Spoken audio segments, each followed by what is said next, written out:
미리 위기가 오고 어려움이 닥쳐올 것을 알고 있지만 하나님 이 위기와 어려움들을 반드시 해결해 주실 것을 믿고 감사합니다 하고 하나님 앞에 찬양과 기도를 올려드리는 것입니다. 이것이 사실은 참 어렵습니다. 왜냐하면 하나님에 대한 확신과 믿음이 없이는 미리 이렇게 감사하지 못하기 때문입니다.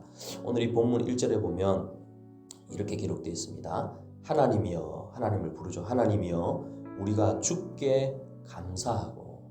우리가 기도를 시작하기 전에, 찬양을 시작하기 전에 주께 감사하고 먼저 감사하는 거예요.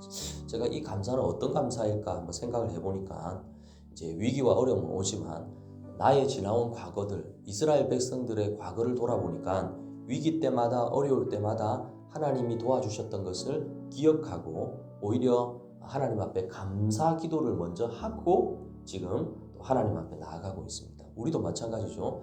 보통 우리가 이제 대표 기도를 할 때도 마찬가지고 개인적으로 기도할 때 먼저 이렇게 내뱉는 말이 하나님 감사합니다 하고 이렇게 기도를 시작할 때가 많아요. 근데 이 기도가 감사합니다라는 기도가 그냥 입에서 나오는 게 아니라 지금까지 지켜주신 하나님의 은혜 감사합니다. 그리고 앞으로 내가 지금 기도할 기도의 내용도 하나님이 들어주실 것을 믿고 감사합니다라는 이런 마음이 포함되어서 기도하는 것입니다.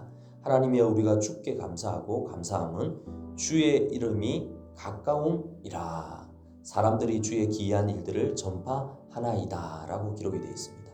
주의 이름이 가까움이라 라는 이 말은 하나님의 놀라운 섭리와 은총의 배려가 지금 성도들에게 가까이 있다는 말을 이렇게 본문에 기록을 하고 있습니다. 그러니까 하나님이 응답하시려고 지금 우리의 가까이 지금 와 있다는 것을 고백하고 있는 것입니다. 다시 이 말을 조금 더 깊이 있게 묵상을 해보면 하나님이 내 기도를 들으시고 행동하시고 계시다는 것을 미리 감사하는 것입니다. 오늘 우리도 이런 마음으로 하나님 앞에 기도할 수 있기를 바랍니다. 우리는 시대적인 흐름과 상황들을 잘 모르죠. 목사님 저도 그렇습니다. 기도할 때 정말로 하나님이 어떻게 하실지는 모르지만 하나님께서 선한 뜻대로 인도하실 것을 미리 믿고 감사하는 거예요. 하나님의 그 테두리에서는 우리가 기도하고 믿고 나아가면 우리 눈으로 볼 때는 실패인 것 같지만 하나님께서는 그 실패를 성공으로 바꿀 수 있는 분이 하나님이시라는 거예요. 그래서 때로는 우리가 기도가 응답이 안 되어도 하나님 앞에 감사합니다고 말하는 것은 하나님이 그것을 통해서 또 다른 것들을 예비해 주시기 때문입니다. 여러분 홍해 사건 알잖아요. 뒤에서는 애국 병사들이 쫓아오고 있고 앞에는 홍해가 가로막혀 있고 사방은 다 협곡으로 어디 이렇게 도망갈 수도 없는 그런 상황입니다.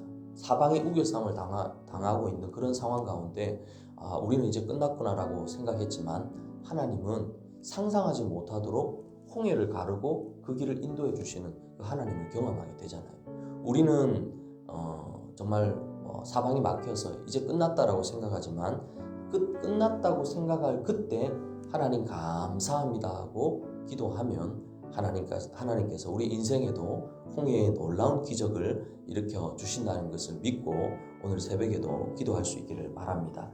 그리고 하나님의 정한 때가 있다고 기록합니다. 2절에 보면 주의 말씀이 내가 정한 기약이 이르면 내가 바르게 심판하리니 라고 되어 있습니다. 우리의 때가 아니고 하나님의 때죠. 하나님의 때가 있습니다. 악인이 잘 되고 또 악인이 형통할 때 우리의 마음 가운데는 그런 생각이 좀 들어요. 하나님이 정말 살아있는가? 왜 하나님은 의롭게 살고 주님의 뜻대로 살려고 하는 사람은 왜 이렇게 어려움을 당하고 악인들은 이렇게 잘 사는가? 아마 이런 의문을 가질 수도 있습니다. 어떻게 보면 히스기야와 이 이사야가 하나님 앞에 기도하고 있는 이 모습도 그렇습니다. 하나님 앞에 의롭게 살면 하나님이 지켜 보호하여 주셔야 되는데 오히려 아수르의 침공을 받고 위기를 당하게 되니까 그런 마음이 들었을 것입니다. 그런데 이 아삽의 시에서 기도하는 내용은 이게 아니다. 하나님의 정한 기약이 이르면 하나님이 그냥 심판하는 게 아니라 바르게 심판할 것을 믿는 거예요. 오늘 저와 우리 성도님들에게도 그런 마음이 있기를 바랍니다. 그렇잖아요. 예수를 믿다 보면 참 억울한 일을 당할 때가 되게 많습니다. 참 이게 막 속에 막 천불이 날 때도 있어요. 그런데 하나님은 기도하면 그래요. 하나님은 반드시 바르게 심판하신 공의로운 하나님이십니다. 사람들은요 오해하고 사람들은요 상황을 이리 사람들의 깊은 마음을 모릅니다. 막 눈에 보이는 대로 막 그냥 탁탁 말해가지고 상처도 주고 아픔도 주고 그럽니다. 근데 하나님은 오늘 본문에 있는 것처럼 바르게 심판하십니다. 여러분 믿으시기 바랍니다. 여러분이 기도하고 여러분들이 수고하고 땀 흘리고 섬기고 했던 것 사람들은 기억 못해요.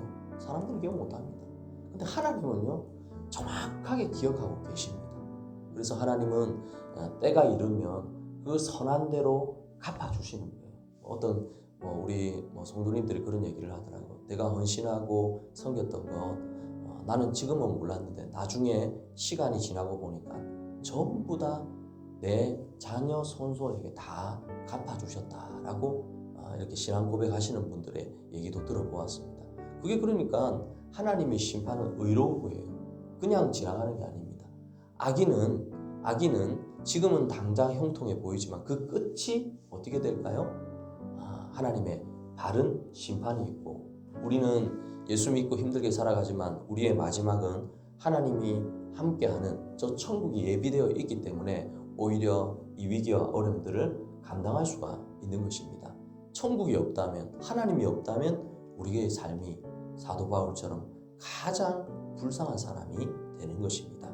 정한 기약이 이르면 하나님이 바르게 심판할 것을 알고 미리 감사하며 기도할 수 있기를 간절히 바랍니다.